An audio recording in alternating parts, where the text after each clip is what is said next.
3. Bravo Sabrom.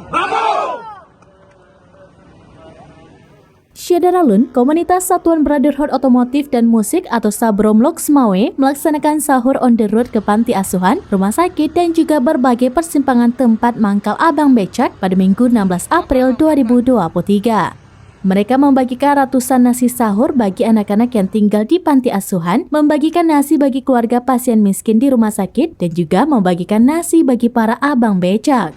Ketua Umum Sabrom Loksmawe, Ali Kuba, menjelaskan sahur on the road memang agenda tahunan yang selalu digelar pihaknya pada bulan Ramadan.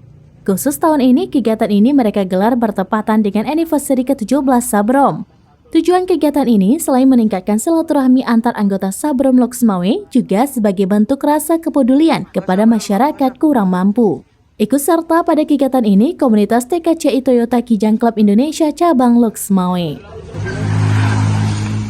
Dari Loksmawe, Saiful Bahri, Seramines.com. 3. Bravo Sabrom.